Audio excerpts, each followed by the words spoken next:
అందరికీ హలో అండి. ఇంకా ఎన్ని రోజులు ఈ భక్తి ఎపిసోడ్లు అనుకుంటున్నారేమో. దసరాకి అమ్మవారి కథ కాకుండా మత్తులో పడేసే ప్రేమ కథ, శనివారం మాత్రమే కోపం వచ్చే ఆవేశ కథ, సముద్రంలో సొరచేపల హైడ్రాల కథ చెప్తే బావుంటుందా చెప్పండి. అందుకని అలాంటి చందమామ కథలు కూడా త్వరలో చెప్పుకుందాం. కానీ ఇప్పటికీ అమ్మవారి మరో అవతార విశేషాలు చెప్పుకుందాం. మనం మనకి తెలిసిన ఏ శక్తికి ఏ పేరు పెట్టి పిలిచినా ఆ శక్తులన్నీ ఏదో ఒక శక్తి నుండి ఉత్పన్నమైనవే. ఆ శక్తిని ఆదిపరాశక్తి అంటారు. లలితా త్రిపుర సుందరీదేవి ఆదిపరాశక్తికి అసలు రూపం. ఆవిడ బ్రహ్మ, విష్ణు, మహేశ్వరులచే పూజింపబడుతుంది. ఆవిడే మహాసరస్వతిగా సత్వగుణాన్ని సూచిస్తూ జ్ఞానానికి, కళలకు మూలంగా ఉంటూ అంబికగా అజ్ఞానానికి ప్రతీకులైన శుంభ నిశుంభులను వధించింది. ఆవిడే మహామాయగా మధుకైటభ రాక్షసవధలో విష్ణువుకి సాయం చేసింది. ఏ రూపం లేనప్పుడు ఆదిశక్తి అదృశ్యాదృశ్యరహిత. ఆవిడ అనేక కోటి బ్రహ్మాండ జనని, అపారమైన శక్తిమై, అత్యంత కరుణామై, భువనాలని పాలించే విశ్వమాత, విశ్వాన్ని కనిపెట్టుకునే విశ్వసాక్షిణి, విశ్వాన్ని నాశనం చేయగలిగే సాక్షివర్జిత, విశ్వాభ్రమణకారిణి అయి అయి జగదంబమదంబ కదంబవన ప్రియవాసిని హాసరతే మధుమధురే మధుకైడభగంజని కైడభభంజిని రాసరతే రిపుగజగండ విదారణ చండ పరాక్రమ శుండ మృగాధిపతే నిజభుజగండ నిపాతిత ఖండ విపాతిత ముండభటాధిపతే. కదంబ వృక్షాల అడవిలో నివసిస్తుంది. రత్నాల్లా మెరిసే ఎత్తైన హిమాలయాల శిఖరాల మీద కూడా ఉంటుంది. తేనెలొలికించు తల్లి యుద్ధంలో కోలాహలంగా మధుకైటభ రాక్షసుల అహంకారాన్ని అణిచివేసింది. చండముండాసురుల తలలను పడగొట్టి జయించిన తల్లి ఆ దివ్యమాత. అయి నిజహుంకృతి మాత్ర నిరాకృత ధూమ్ర విలోచన ధూమ్రసతే సమర విశోషిత శోణిత బీజ సముద్భవ శోణిత బీజలతే శివ శివ శుంభ నిశుంభ మహాహవ తత్విత భూత పిశాచరతే జయ జయ జప్య జయే జయ శబ్ద పరస్తుతి తత్పర విశ్వనుతే. కేవలం హోంకార శబ్దంతో ధూమ్ర విలోచన అనే రాక్షసుణ్ణి బూడిద చేసింది. యుద్ధ సమయంలో రక్తబీజ రాక్షసుణ్ణి, అతని రక్తపు బొట్టుని బిత్తరంగా చేసుకుని పుట్టిన వందలాది రక్తబీజ రాక్షసుల బలాన్ని నిర్మూలించింది. వరాలను పొందిన శుంభ నిశుంభ రాక్షసులను సంహరించి రక్తతర్పణంతో భూతపిశాచ సమూహాన్ని తృప్తిపరిచిన దేవి ఆ దివ్యమాత. విశ్వంలో యుద్ధానికి ముందు ఆవిడకు విజయ ప్రార్థనలు, యుద్ధం తర్వాత విజయ ధ్వానాలు, ఆ తర్వాత విజయ స్తోత్రాలు సర్వసాధారణమైన విషయాలు. అలాంటి తల్లి ఒకసారి భండాసుర వధకి దేవతల కోసం దిగివచ్చింది. ఇప్పుడు చెప్పుకోబోయే కథలో కూడా దేవతల్లో ముఖ్యులైన త్రిమూర్తులకు కూడా సాధ్యం కాని దైవ కార్యం కోసం ఆవిడ మరో రూపంలో ఉద్భవించాల్సిన అవసరం ఏర్పడింది. ఆ అవసరం చెప్పే ముందు ఓ రాక్షసుడి కథ చెప్పాలి. ఇప్పటికే మహిషాసురమర్దిని స్తోత్రంలో పంక్తులు వాడుకుంటున్నాం కాబట్టి ఇది ఎవరి కథో మీకు అర్థమయ్యే ఉంటుంది. ఒకానొకప్పుడు దానవ వంశంలో ధనువు అనే రాక్షసుడికి రంభుడు, కరంభుడు అని ఇద్దరు కొడుకులు ఉండేవారు. వీరిద్దరూ పుట్టుకతో దానవులైనా గుణంలో, ప్రవర్తనలో చాలా మంచివాళ్లు. వీరిద్దరికీ ఒకే ఒక లోపం ఏమిటంటే సంతానం లేకపోవడం. ఆ లోపం సరిదిద్దుకోవాలని వారిద్దరూ తపస్సు చేయాలని సంకల్పించారు. కరంభుడు పంచనదం అనే మడుగులో దిగి ఒంటికాలి మీద తీవ్ర తపస్సు ప్రారంభించాడు. రంభుడు దానికి దగ్గరలో ఉన్న ఒక సాల వృక్షాన్ని ఎక్కి అగుంఠిత నిష్ఠతో అగ్నిదేవుని గూర్చి తపస్సు ప్రారంభించాడు. కాలంతో పాటు వారిద్దరి తపస్సు తీవ్ర రూపం దాల్చింది. ఇక ఎవరు తపస్సు చేసినా తన పదవికి ఏ ముప్పు వస్తుందో అని బెంగపడే ఇంద్రుడు వాళ్ల తపస్సుకి ఆటంకం వచ్చేలా చేద్దాం అని ఓ మొసలి రూపం ధరించి కరంభుడి పాదాలు పట్టుకుని నీళ్లలోకి రాగి సంహరించాడు. అది తెలిసి రంభుడు తీవ్ర వేదనకు గురయ్యి ఇంద్రుణ్ణి చంపేయాలనుకున్నా తపోదీక్షలో ఉన్నప్పుడు క్రోధోదిక్తుడు కాకూడదనే ధర్మానికి కట్టుబడి తపోదీక్ష చేస్తున్నాడు కాబట్టి అందులో లోటు లేకుండా, క్రోధం వలన దృష్టి పోకుండా తన తలను ఖండించుకుని అగ్నికి ఆహుతి చేసి అగ్నిదేవుణ్ణి ప్రసన్నం చేసుకుందాం అని నిర్ణయించుకుని ఎడమచేతో తన జుత్తు పట్టుకుని కుడి చేత్తో తలను ఖండించుకోబోయాడు. మరుక్షణంలో అగ్నిదేవుడు ప్రత్యక్షమై, రంభాసురా, ఆగు నాయనా, ఏమిటి నిరాలోచన కార్యం? నీవు ప్రాణత్యాగం చేసినంత మాత్రాన మరణించిన నీ తమ్ముడు తిరిగి బ్రతికి వస్తాడా? ఈ ప్రయత్నం మానుకో అన్నాడు. అసువులు బాసిన నా తమ్ముడు అమరుడు కాలేడని నాకు తెలుసు అగ్నిదేవా. మేమిద్దరం సంతానం కోసమే కాని ఇంద్రపదవిని ఆశించి తపస్సు చేయలేదని తెలిసి కూడా మహేంద్రుడు నిష్కారణంగా నా తమ్ముణ్ణి చంపి మా దానవజాతికి తీరని మహాపరాధం చేశాడు. నా మనసు నొచ్చుకుంది. చలించిన మనసుతో తపస్సు కొనసాగించలేను, అలాగని వదలనూ లేను. ఏదైతేనే నీ దర్శనమయ్యింది. నాకు ప్రతీకారం కావాలి. సర్వప్రాణిగణాలకు అజేయుడు, కామరూపుడు, మహాపరాక్రమవంతుడు, సకలలోక వందితుడు, త్రిలోక విజేత, సకల విద్యలు తెలిసినవాడు అయిన పుత్రుణ్ణి నాకు వరంగా అనుగ్రహించు అని కోరుకున్నాడు. రంభాసురా, మీ తపస్సులో దోషం లేదు. నీకు జరిగింది అన్యాయమే. నేను ఈ వరం ఇవ్వడం వలన అనర్థం జరగవచ్చని తెలిసి కూడా కాదనలేకపోతున్నాను. సరే, నీ మనసు ఏ కామిని మీద కామవశీభూతమవుతుందో ఆమె గర్భాన నీవు కోరుకున్న లక్షణాలతో పుత్రుడు జన్మించుగాక అని వరమిచ్చి అదృశ్యమయ్యాడు. రంభాసురుడు సంతోషించి తన ఇంటికి తిరిగి వెళ్తున్న మార్గమధ్యంలో యక్షవిహార భూమి దగ్గర కామార్తయై విహరిస్తున్న ఒక మహిషిని, అంటే గేదెని చూడగానే రంభుని మనసు చలించి దానితో సంగమించాడు. తత్ఫలితంగా ఆ మహిషి గర్భవతి అయింది.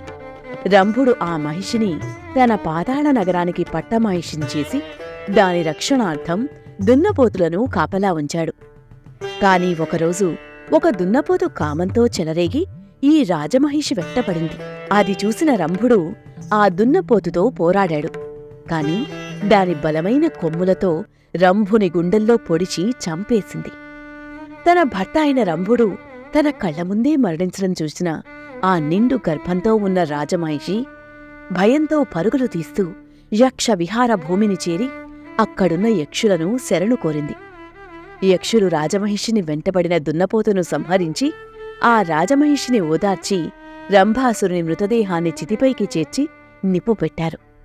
అప్పటికే ఎంతో బాధలో ఉన్న మహిషి తన ప్రాణనాథుని దేహం అగ్నిజ్వాలలకు ఆహుతి అయిపోతుంటే చూసి తట్టుకోలేక పరుగు పరుగున వెళ్లి రగులుతున్న చితిలోకి దూకి సహగమనం చేసింది.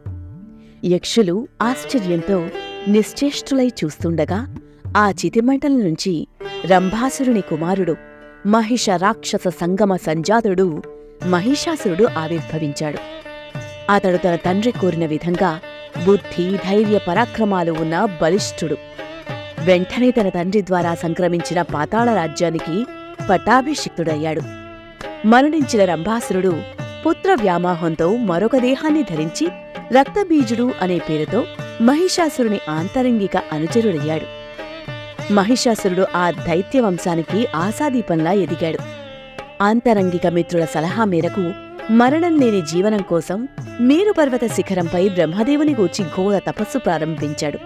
అనేక వేల సంవత్సరాలు గడిచాక మహిషాసురుని తీవ్ర తపస్సుకు సందర్శించిన బ్రహ్మదేవుడు ప్రత్యక్షమై ఏ వరం కావాలో కోరుకో అని అడిగాడు. పితామహ, నేను అమరుణ్ణి కావాలి, నాకు మరణం లేని జీవితాన్ని ప్రసాదించు అని ప్రతి రాక్షసుడు కోరినట్టే కోరాడు మహిషాసురుడు. అప్పుడు బ్రహ్మదేవుడు ఎప్పట్లాగే, మహిషా, పుట్టిన ప్రాణి గిట్టక తప్పదు కదా, జనన మరణాలు సకల ప్రాణికోటికి సహజ ధర్మాలు. ప్రకృతి విరుద్ధమైన నీ కోరిక తీర్చలేను, మరే వరమైనా కోరుకో అన్నాడు. అప్పుడు మహిషాసురుడు, విధాత, అల్పమైన కోరికలను ఈ మహిషాసురుడు కోరలేడు. పోనీ ఆడది నా దృష్టిలో అబల, అలాంటి దానివల్ల నాకు ముప్పు రాదు. కనుక ఆడది కాని ఏ ఇతర జీవి వలన, దేవ దానవ మానవుడి చేతిలోనైనా నాకు మరణం రాకుండా వరం అనుగ్రహించు అని కోరాడు. బ్రహ్మదేవుడు అనుగ్రహించి అంతర్ధానమయ్యాడు. మహిషాసురుడు సంబరపడుతూ వరబలదర్పితుడై తన పరాక్రమ ప్రదర్శనకు ముహూర్తం నిర్ణయించి చిక్షురుని సేనాధిపతిగా, తామ్రుని కోశాధిపతిగా, అసిలోమ బిడాల బాష్కళ త్రినేత్ర కాలబంధకారి రాక్షసులను దండనాయకులుగా నియమించి జైత్రయాత్రకు బయలుదేరాడు. పాతాళం నుంచి భూమండలంలోని సకల రాజులు మహిషుని పరాక్రమానికి తలవంచి సామంతులవ్వక తప్పలేదు. ఆపై బ్రాహ్మణులందరూ మహిషునికి వశమై యజ్ఞయాగాదులలో దేవతలతో సమానంగా హవిర్భాగాన్ని పంచాల్సి వచ్చింది. పృథ్వీ మండలమంతా దోచుకున్న తర్వాత మహిషుని దృష్టి స్వర్గం మీదకు వెళ్ళింది. దాన్ని స్వాధీనం చేసుకోవాలని ఒక దూతను ఇంద్రుని దగ్గరికి పంపాడు. ఆ దూత దేవేంద్రుని దగ్గరికి వెళ్లి, ఓ మహేంద్ర, నా ప్రభువు వెంటనే నిన్ను స్వర్గం విడిచి పారిపొమ్మన్నాడు, లేదా అమరుడివైనా నీకు మరణం తప్పదని హెచ్చరించమన్నాడు అన్నాడు. దూత మాటలు విని ఇంద్రుడు క్రుద్ధుడై, వరబలం ఉంది కదా అని మహిషుడు విర్రవీగుతున్నాడా? మహేంద్రునితో యుద్ధమంటే మృత్యువుతో సమానమని చెప్పి బుద్ధిగా గడ్డి తింటూ బ్రతకమను, లేదా వాడి కొమ్ములనే విరిచి ప్రాణాలు తీస్తానని నా మాటగా పోయి హెచ్చరిస్తావని దూతవు కనుక నిన్ను ప్రాణాలతో వదులుతున్నాను పో అన్నాడు. ప్రతి సందేశాన్ని యథాతథంగా విన్న మహిషాసురుడు సర్వ సైన్యాన్ని యుద్ధానికి సంసిద్ధం చేసుకున్నాడు. ఈలోగా ఇంద్రుడు సకల దేవగణాలను, దేవగురువు బృహస్పతిని సమావేశపరిచి మహిషునితో యుద్ధం అనివార్యమని నిశ్చయించి త్రిమూర్తులను కలిసి యుద్ధంలో తనకు సాయంగా రమ్మని అర్థించాడు. త్రిమూర్తులు అంగీకరించి ఇంద్రునితో కలిసి యుద్ధరంగానికి బయలుదేరారు. ఈలోగా మహిషాసురుడు సకల దానవ సమూహాలను వెంటబెట్టుకుని సంగ్రామానికి వచ్చాడు. దేవదానవుల మధ్య భీకర యుద్ధంలో దేవతల శక్తి వల్ల మహిషుని సైన్యమంతా భస్మీపటలమైంది. మహిషుడు మహోగ్రుడై తన మాయాప్రభావంతో అనేక రూపాలను ధరిస్తూ రణరంగాన్ని భీభత్సం చేశాడు. వాడికి తోడుగా చిక్షురుడు, బిడాలుడు అస్త్రవిద్యా పాండిత్యాన్ని ప్రదర్శించారు. ఇంద్రుడి కుమారుడు జయంతుడు బిడాలుడిని చంపేశాడు. తామ్రుడు యముణ్ణి అడ్డుకున్నాడు. అష్టదిక్పాలకులు ఉక్కుమ్మడిగా విజృంభించి తామ్రుణ్ణి సంహరించారు. మహావిష్ణువు సుదర్శన చక్రాన్ని, శంకరుడు త్రిశూలాన్ని, బ్రహ్మశక్తి ఆయుధాన్ని ధరించి మహిషునితో తలపడ్డారు. మహిషుడు గదను, ఖడ్గాన్ని చేతబోని సైన్యాన్ని కలవరపరుస్తూ త్రిమూర్తులకు సైతం లొంగక చిత్ర విన్యాసంతో యుద్ధం చేశాడు. మహేంద్రుడు దేవతలతో కలిసి మహిషునికి గట్టి పోటీ ఇస్తుంటే మహిషుడు సర్వలోక సంహారకమైన తన మహామాయ శాంబరీ విద్యను ప్రయోగించి వందల వేల సంఖ్యలో మహిషాసురులను పుట్టించి దేవగణాలను చెల్లాచెదురు చేశాడు. విష్ణువు తన సుదర్శన చక్రాన్ని ప్రయోగించి మహిషుని శాంబరీ విద్యను అడ్డుకున్నాడు. మహిషుడు అసిలోమ త్రినేత్ర కబాష్కల అంధకారి దండ నాయకులతో కలిసి విష్ణువు మీదకు యుద్ధానికి దిగి శరవృష్టి కురిపిస్తుండగా శివుడితో అంధకుడు, యమునితో త్రినేత్రుడు, వరుణునితో అసిలోముడు యుద్ధం చేస్తున్నారు. 15 రోజులు భీషణ సంగ్రామం తర్వాత విసుగు చెందిన మహిషుడు ఒక పరిఘను శ్రీహరి మీదకి విసిరి శ్రీహరి మూర్ఛపోయేలా చేశాడు. గరుత్మంతుడు శ్రీహరిని వైకుంఠానికి తీసుకువెళ్లాడు. యుద్ధం చేస్తున్న శంకరుడు మహిషుణ్ణి జయించడం అసాధ్యమని కైలాసం చేరుకున్నాడు.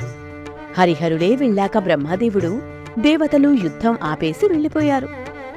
త్రిమూర్తులు యుద్ధరంగం వదిలి పారిపోయారని రాక్షస వీరులు రెట్టించిన ఉత్సాహంతో దొరికిన దేవతల మీద విరుచుకుపడి వీర విహారం చేశారు. రక్షించే నాథుడు లేక దిక్పాలకులతో సహా దేవసైన్యం భయంతో 4 దిక్కులకు పారిపోయారు. మహేంద్రుడు ఐరావతం మీద నుంచి దిగేసి పారిపోయాడు. మహిషుడు విజయ గర్వంతో ఐరావతం ఎక్కి స్వర్గం వెళ్లి ఇంద్రసింహాసనం ఎక్కి తన దానవులను దేవతల పదవులలో నియమించి తన తండ్రి ఆశయం మేరకు విశ్వ విజేతయై త్రిలోకాధిపతిగా అభిషిక్తుడయ్యాడు. ఇంద్రాది దేవతలు బ్రహ్మదేవుణ్ణి వెంటబెట్టుకుని కైలాసం చేరి పరమేశ్వరుణ్ణి కాపాడమని ప్రార్థించారు. శివుడు నవ్వి, దేవేంద్ర, మహిషుడు పుట్టుకకు కారణం నీవు. అతను కోరిన వరాలు ఇచ్చింది, దేవతలకు కష్టాలు తెచ్చింది బ్రహ్మ. ఇప్పుడు నేను మహిషుణ్ణి చంపడానికి స్త్రీని కాదే. పోనీ నీ భార్యకు, నా భార్యకు వాడితో యుద్ధం చేసే శక్తి ఉందంటావా? పైగా వాడి దృష్టిలో ఆడది అబల కాబట్టి అబలగాని శక్తివంతమైన స్త్రీ రావాలి. స్థితికారుడైన శ్రీ మహావిష్ణువుని సలహా అడుగుదాం అన్నాడు. అందరూ వైకుంఠం వెళ్లి అర్థించారు. శ్రీహరి నవ్వి, ఒకసారి మనమంతా కలిసి మహిషుడితో యుద్ధం చేసి వాణ్ణి గెలవలేక యుద్ధరంగం వదిలి వచ్చేశాం కదా, కనుక వాణ్ణి మనం గెలవలేం. మహిషుడు మరణించాలంటే మన దేవతాంశల తేజోశక్తులను ఏకం చేసుకుని ఒక శక్తివంతమైన స్త్రీమూర్తి ఆవిర్భవించేలా చెయ్యాలి. ఆదిశక్తిని అంతటి శక్తివంతమైన రూపంగా అవతరించమని అభ్యర్థించాలి. ఆవిడికి మనందరి ఆయుధాలు సమర్పించాలి. సర్వతేజ సమన్వితయైన ఆ స్త్రీమూర్తి మహిషాసుర సంహారం చేసి ఈ కష్టాలు తొలగించగలదు అన్నాడు. దేవతలందరికీ ఈ ఆలోచన బాగా నచ్చి తమ తమ తేజో అంశాలను స్త్రీరూపం ధరించమని అర్థించడం ప్రారంభించారు. బ్రహ్మదేవుని ముఖం నుంచి పద్మరాగమణులతో ఆకృతి దాల్చిన రజోగుణమా అన్నట్టు, పరమశివుని ముఖం నుంచి రజతకాంతులేలుతూ కన్నులు మిరుమిట్లు గొలిపే ప్రభలతో భీకరంగా మూర్తీభవించిన తమోగుణమా అన్నట్టు, మహావిష్ణువు ముఖం నుంచి నీలిరంగు కాంతులతో రూపుదాల్చిన సత్వగుణమా అన్నట్టు ఓ తేజోరాశి రూపుదిద్దుకుంటోంది. ఇంద్రాది దేవతలందరి ముఖాల నుంచి చిత్ర విచిత్ర వర్ణాలతో రకరకాల తేజోమూర్తులన్నీ ఆ తేజోరాశితో కలిసి ఒక మహాతేజోమూర్తిగా సృష్టి స్థిత్యంత మాతృకగా సర్వవ్యాపకురాలైన సాకార నిరాకార సగుణ నిర్గుణ పరబ్రహ్మ స్వరూపిణిగా దేవకార్యసిద్ధి కోసం ఒక స్త్రీ రూపం సాక్షాత్కరించింది. ఆవిడ ముఖ కమలం శంకరుని తేజస్సు, ఉంగరాల కుంతలాలు యముని తేజస్సు, కృష్ణశ్వేత రక్త వర్ణాలు గల 3 కన్నులు అగ్నిదేవుని తేజస్సు, కర్ణాలు వాయుదేవుని తేజస్సు, నాసికం కుబేరుని తేజస్సు, కనుబొమలు ఉదయ ప్రాతఃసంధ్యా తేజస్సు, క్రింది పెదవి సూర్యుని తేజస్సు, పై పెదవి కార్తికేయుని తేజస్సు, ఆవిడకున్న అష్టాదశ భుజాలు విష్ణువు తేజస్సు, చేతులకు చిగురుటాకుల్లాంటి వేళ్ళు అష్టవసువుల తేజస్సు, ముంగాళ్ళు వరుణీ తేజస్సు, చక్కని వక్షోజద్వయము చంద్రుని తేజస్సు, 3 మడతలు గల మధ్యభాగము ఇంద్రుని తేజస్సు, ఆవిడకు విశాల జఘనము పృథ్వీ తేజస్సు. సౌందర్య శోభతో శుభాకార స్వరూప అయిన ఆ స్త్రీమూర్తికి దేవతలందరూ ఆభరణాలు ఆయుధాలు బహూకరించారు. క్షీరసాగరుడు ఎర్రని పట్టువస్త్రాలను, సువర్ణ హారాన్ని, కోటి సూర్యప్రభాసితమైన చూడామణిని, రత్నమయ కుండలాలను, కడియాలను ఇస్తే విశ్వకర్మ నవరత్నమణిమయ కేయూర కంకణాలను సమర్పించాడు. త్వష్ట ప్రజాపతి సుస్వర సుమధురంగా ధ్వనించే నూపురాలను, మహాసముద్రుడు కంఠాభరణాలను ఇచ్చారు. వరుణుడు నిత్యనూతనంగా ఉండే పద్మాలతో సుగంధ సంభరితంగా ఉండే దివ్య వైజయంతిమాలను ఇచ్చాడు. హిమవంతుడు నానావిధ రత్నాలతో పాటు బంగారు కాంతులీను సింహాన్ని ఆవిడకు వాహనంగా సమర్పించాడు. శ్రీహరి తన సుదర్శన చక్రం నుంచి మరొక చక్రాన్ని ఇస్తే దేవేంద్రుడు మరొక వజ్రాయుధాన్ని, శివుడు మరొక త్రిశూలాన్ని, వరుణుడు శ్వేత చంద్రికలు వెదజల్లే శంఖాన్ని, పాసాయుధాన్ని, అగ్నిదేవుడు శతఘ్నిని, వాయుదేవుడు దివ్య ధనుస్సును, అక్షయ తూణీరాలను, యముడు కాలదండాన్ని, ఖడ్గాన్ని, చర్మంతో చేసిన డాలును, బ్రహ్మదేవుడు పవిత్ర గంగాజల పూర్ణమైన కమండలాన్ని, విశ్వకర్మ గండ్ర గొడ్డలిని, కుబేరుడు సురాపూర్ణమైన సువర్ణ పాత్రను, త్వష్ట ప్రజాపతి చిరుగంటలు పొందిన కౌమోదకి అనే గదను, దివ్యాస్త్రాలను, అభేద్యమైన కవచాన్ని, సూర్యుడు తన తేజస్సును కానుకలుగా ఇచ్చారు. దేవతలంతా సమర్పించిన శక్తి సమూహాన్ని స్వీకరించి ఆ తేజోరాశి ఒక్కసారిగా ఆకాశానికి ఎగసి అష్టాదశ భుజాలతో నవరత్నమణిమయ భూషణాలు ధరించి సముజ్వల కాంతితో సింహవాహిని అయి దర్శనమిచ్చింది. అయి సుమన సుమన సుమన సుమన సుమనోహర కాంతియుతే శివరజనీరజనీరజనీరజనీరజనీకర వక్త్రవృతే సునయ విభ్రమర భ్రమర భ్రమర భ్రమర భ్రమరాధిపతే కటితరపీత దుకూల విచిత్రమయూఖ తిరస్కృత చంద్రరుచే. ఆవిడ అందమైన మనసు మనోహరమైన రూపంతో ఏకమై అందమైన ముఖం రాత్రై చంద్రుడి వెన్నెల కాంతిని సైతం లొంగదీసుకునేలా ఉంది. ఆవిడ అందమైన కళ్ళు తేనెటీగల అందాన్ని జయిస్తున్నట్లు ఉన్నాయి. ఆవిడ నడుము చుట్టూ కట్టి ఉన్న రంగుల పట్టుబట్టల నుండి వచ్చే కాంతి చంద్రుడి ప్రకాశాన్ని కూడా తలదన్నేలా ఉంది. ఇలా దేవతల శక్తి నుంచి ఉద్భవించిన రూపమే దుర్గాదేవి. అవిరలగండగలన్మదమీదురమత్తమతంగజరాజపతే త్రిభువన భూషణ భూతకళానిధి రూపపయోనిధి రాజసుతే ఐసుదతీజనలాల సమాన సమోహన మన్మథ రాజసుతే కమలదలామల కోమల కాంతికళా కలితామల బాలలతే. ఆ తల్లి నిరంతరం చెంపల నుండి మదం స్రవిస్తూ గర్వంతో ఉన్న ఏనుగుల సైన్యానికి అధిపతిగా ఉంది. 3 లోకాలకు ఆభరణాలైన కళలు, సౌందర్యం, శక్తి సంపదలు ధరించిన రాజకుమార్తెగా అందమైన చిరునవ్వుతో స్త్రీల మనస్సులో కోరికలను వ్యామోహాన్ని పెంచే ఆ మన్మధుడికే కుమార్తెలా మెరిసిపోతోంది. మచ్చలేని ఆవిడ మెరిసే నుదురు కళాత్మకంగా కల్మషం లేని లేత తామర పువ్వంత అందంగా ఉంది. దేవతలు ఆ మహాదేవి దర్శనంతోనే మహిషుని పీడ తొలగినదిగా భావించారు. దేవతలు సంతోషంతో జయ జయధ్వానాలు చేస్తుండగా మహేంద్రుడు వినయంగా, జగన్మాత, కామరూపి అయిన మహిషుడు నీలాంటి స్త్రీవలనే వధ్యుడు, నీవే దిక్కు అని ప్రార్థించాడు. ఆ సర్వమంగళ సకల దేవతల వంక చిరునవ్వులు చిందిస్తూ చూసి అభయాశీస్సులు అందిస్తున్నట్లుగా ఒక్కసారి వికటాట్టహాసం చేసింది. ఆ భీకర ధ్వని దశ దిశలు వ్యాపించి భూమిని కంపించింది. మహాపర్వతాలు గడగడలాడాయి. మహాసముద్రాలు అల్లకల్లోలమయ్యాయి. అదే వికటాట్టహాస ధ్వని అలలు అలలుగా వచ్చి మహిషాసురుని కర్ణపుటాలను విద్యుద్ఘాతంలా తాకింది. మహిషుడు భయంతో ఒక్కసారిగా ఉలిక్కిపడ్డాడు. తవ విమలేందుకులం వదనేందుమలం సకలం ననుకూలయతే కిముపురుహూతపురీందుముఖీ సుముఖీభిరసౌ విముఖీక్రియతే విజిత సహస్రకరైక సహస్రకరైక సహస్రకరైకనుతే జయ జయ హే మహిషాసురమర్దిని రమ్యకపర్దిని శైలసుతే. చంద్రునిలా ప్రకాశించే ఆవిడ ముఖం మచ్చలేని స్వచ్ఛతకు నిలయం. అది చూస్తే చాలు అన్ని చెడుగుణాలు తొలగిపోతాయి. ఆవిడ వేల చేతులతో వేల మంది మహిషాసురుడి సైన్యంతో ఎలా పోరాడి మహిషాసురమర్దిని అయ్యిందో, జయము అందుకుని భక్తి శ్రద్ధలతో పూజిస్తున్న వేల భక్తుల స్తుతి ఎలా అందుకుంటోందో తర్వాతి ఎపిసోడ్లో చెప్పుకుందాం. కానీ మీకో ప్రశ్న, ఈ మహిషాసురమర్దిని స్తోత్రం రాసింది ఎవరు? ఆలోచిస్తూ ఉండండి. సమాధానం వచ్చేవారం చెప్తాను. ఓం గిరిజాయై విద్మహే శివప్రియాయై ధీమహి తన్నో దుర్గా ప్రచోదయాత్.